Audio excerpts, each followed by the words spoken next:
Армысыздар достар, біз қазір Дубайдың төріндеміз, Дубай қаласындамыз. Өздеріңізге Есбол атты азаматтың бір өмір баянымен, кешке кешірмесімен, қазіргі жетістіктермен ортақтасып өтпекшіміз. Ендігі әңгімені Есбол өзі бастасын. Рахмет, қош келдің. Ықылас, атым Есбол Жапанұлы, Алтай қаласының тумасымын. Алтай аймақ бұрыншы ортаның 11-ші класын бітіріп, Нанжин қаласындағы Дунанда шөні оқуға түстім. Тұңжида шөден неміс тілін оқып, негізгі мақсатым Германияға кету болатын. Сол Германияға кетіп бара жатқан жолымда осы Дубайға келіп біраз көріп қайтайын, бір жағы қаражатым толықтап қайтайын деп осы Дубайға келгем. 2008 жылы, қателеспесем, наурыздың 22-сі күні келгем. 18 жыл Алтайда өмір сүрсем, әзір 15 жыл Дубайда өмір сүрдім. Мен Тұңжида шөде оққан негізгі кәсібім неміс тілі болғандықтан, осы жерге келіп, неміс тілін өзің көрдің, ешқандай бір неміс тілі, басқа тілі, герман тілі олар базарда жүрмейді, қолданылмайды, ешқандай қолданыста жоқ. Соны қайту керек дегенде ағылшын тілін үйрену керек болды, сөздің қысқасы. Негізі ағылшын тілін қалай үйрендім дегенде, негізі Алтай мөлшерінде шығып кетті ағылшын тілім. Ол қалай шықты дегенде, бірінші орта болды менде, екінші сол радиодан, ол 2008 жылдар мынандай интернеттің дамымаған кез, радиодан, одан кейін газеттерден үйрену арқылы, сол Алтайдың ішінде үйреніп, ағылшын тілін жетілдірдім. Содан жұмыс барысына келетін болсам, ол кезде мен көп ешкім жұмыс қала бермеді, өйткені ағылшын тілін білмегендіктен. Содан ананы іздеп, мынаны іздеп, әлесінде сол кезде CV дейді ғой, адамның қысқаша жеңіл, адамның қысқаша таныстыру, резюм. Содан осы 40 паршама сондай резюм тараттым осы Дубай молдың ішінде. Ешкім жұмыс қалмады ғой. Содан екі оффер келді, екі оффер келген кезде біреуі осы Thai ресторан деген фудкортта әлесінде әзірге дейін әлі бар сол ресторан. Соның ыдыс-аяқ жууынан келді. Тағы бір рестораннан келді, ол күтушілік көп келді, абсент болып кетті. Ой, мен оны істемеймін, ол деп істеді. Содан сыртқа шығып, тағы да жұмыс іздеп жүрсем, Golf News деген газет бар осы жерде. Golf News адам алып жатыр екен. Сосын барсам, қабылдандым деді. Ой, не деген жақсы бұл газет, мен алып қойғам, қандайға газетханаға қызметке түсіп кеткен екенбіз деп жүрмін ғой. Сөйсем, газетхананың складында газет санайтын адам алып жатыр екен. Мен ағылшынша түсінбеймін ғой.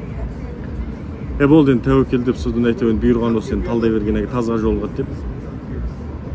Содан сол газетхананың сол складында бір ай, екі ай көлемінде істедім.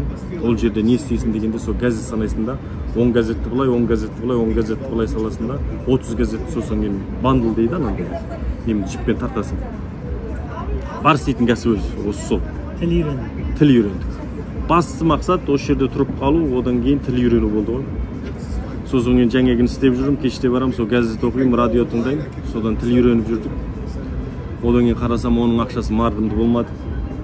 Соны не істеу керек деп жүрген кезде қарасам, машиненің көбі паркингға тоқтайды екен, мына жерде құмды чаң көп болады ғой. Машина жуайын деді ғой. Содан қолға кәтел алып, сүрткіш алып, сол жерде сол машина жуам кеште. Одан кейін бос уақыттарда газет оқимын, радио тыңдаймын. Басты мақсатым ағылшыншаны өсіру болды ғой негізгі мақсатым. Сонымен сөйтіп жүріп өзі 2-3 ай өтті, 2-3 ай өтіп, біраз ағылшыншам біраз дәрежеге келді. Өзің барып көрдің, Dragmart Chinatownға барып көрдің ғой.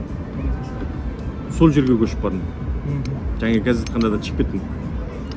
Ол жерде өйткені тұра берудің көп мәнісі болмады да.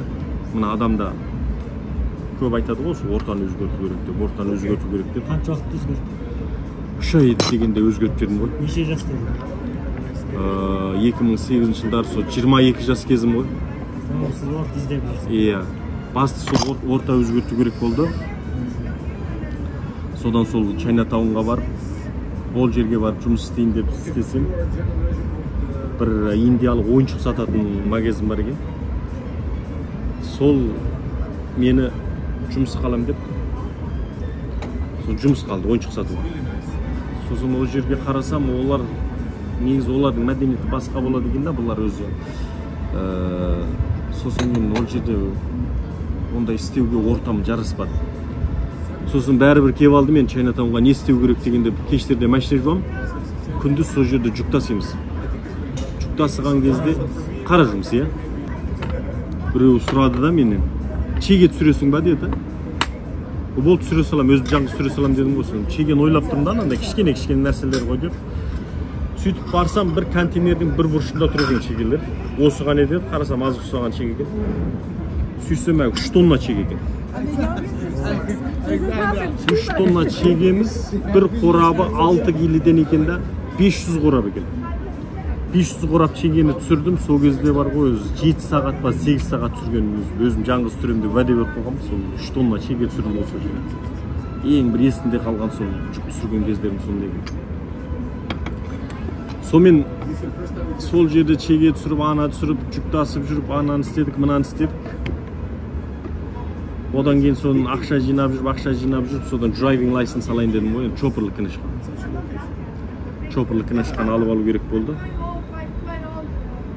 Содан ақша жинап жүріп, чопперлік кінішқа мен жерде өзі бар ғой, өзі мынау ұшқыш кінішқа мен алған бірдей өзі айырқылым. Бұл жерде әзірге шекім 7.000 дирхам, 8.000 дирхам, енді доллармен айтатын болсақ 2.000-3.000 долларға дейін аласың. Ол 3 ай ма 4 ай оқисың оны. Ол бір жолда емтиханнан өте қоймайсың ол жерде. Содан чопперлік кінішқасын 2 рет беріп жүріп әйтеуір. Одан өттім. Содан чопперлік кінішқасын алып алдым да, енді не істеу керек? Енді жүк тасығанды қояды. Қарасам сосын бір такси компаниясы адам алып жатыр. Әдетте көше такси емес, анандай лакшури таксидар ғой енді анандай. Иә, ұзын такси. Қымбат такси. Lexus, анандай Lincoln деген сияқты таксидар. Содан сол жерге барып істеп жүрдім. Такси айдадық. Ол таксиді ма өзі сол кездерде бір 4 па 5 айдай айдадым. Содан 1 ай істедім де, 1 айдан кейін ол жерде супервайзер болды. Өйткені ағылшыншамды бір дәрежеге көтеріп алғам. Басқа такси шоптарына қарағанда ағылшыншам жақсы. Біз хотелдің алдында тұрамыз. Сол кезде Holiday Hotel деген хотелдің алдында тұрамыз. Сосын Holiday'нің алдында тұрамыз. Сол жерде супервайзер болып тұрам. Сол негізгі чопперларды басқарам ғой. Ан жерге барып кел, мына жерге барып кел. Сосын ана клиент тартам ғой. Клиент тартам.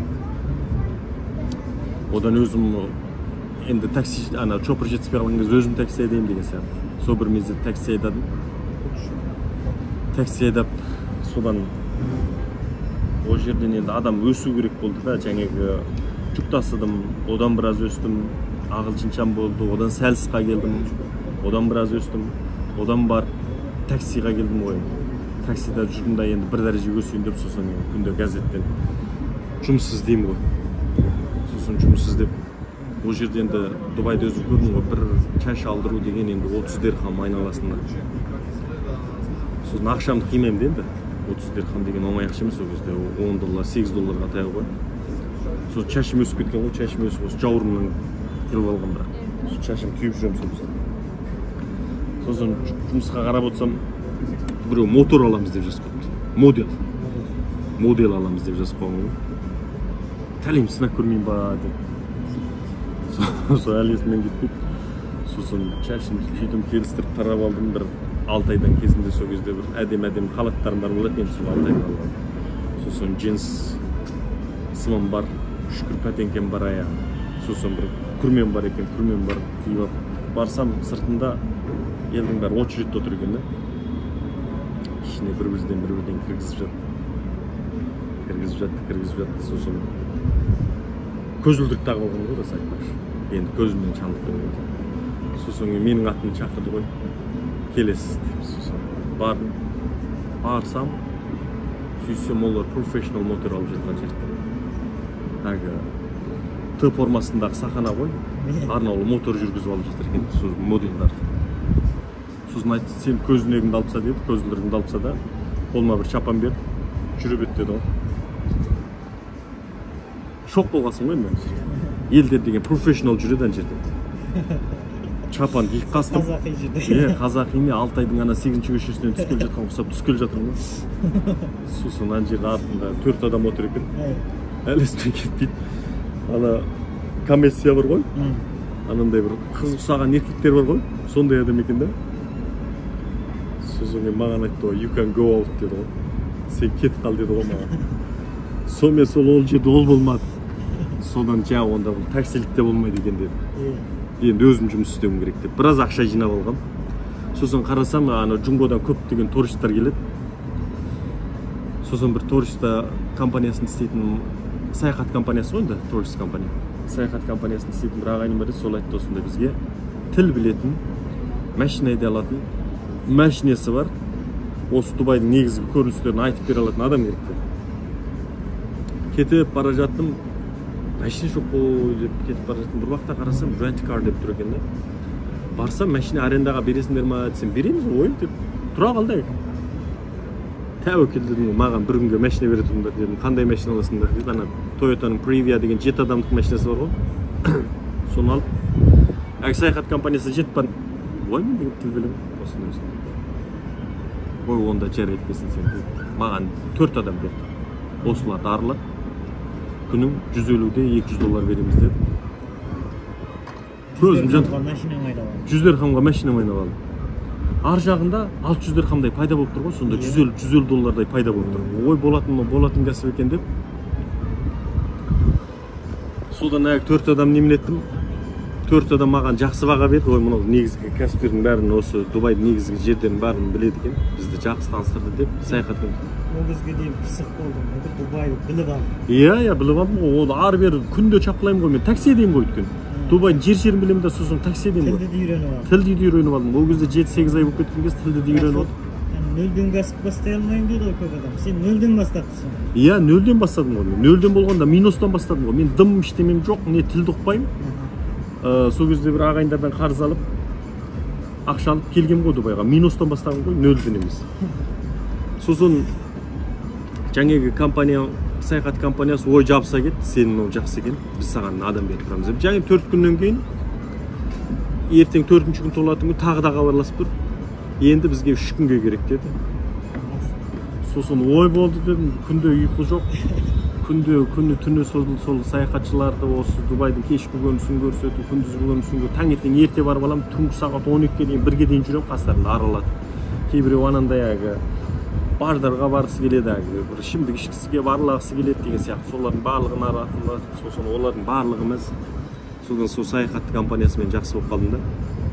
Сөйтіп 1,5 айдай жүрген кезде Джунгоның CMPC деген компаниясы, Джуншиу дейді ғой, Джунгошиу компаниясы осы Дубайға келіп, содан дәл сол саяхат компаниясына хабарластым. Бізге осындай бір машинесі бар, Дубайды білетін, тіл білетін адам керек еді, сенімді адам болса деді. Содан саяхат компаниясы айтты, осындай компания келіп тұр, 1 ай қаламыз деп тұр. Істейсің бе?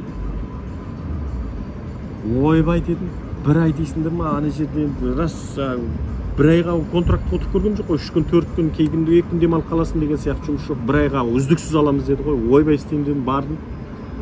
Барып едім, сосын жаңадан келіп жатыр екен, Дубайда ондай түсінбейді екен бәрі. Содан сол Джуншиу адам алып жатыр екен деді, 1 айға контракт қотып, солармен жүрдім. 1 айдан кейін 6 ай болды, 6 айдан кейін 1 жыл деді, 1 жылдан кейін 3 жыл деді, 3 жылдан кейін 3 жылдан контрактпен. Сонымен сол мұнай компаниясында жұмыс істеп кеттім.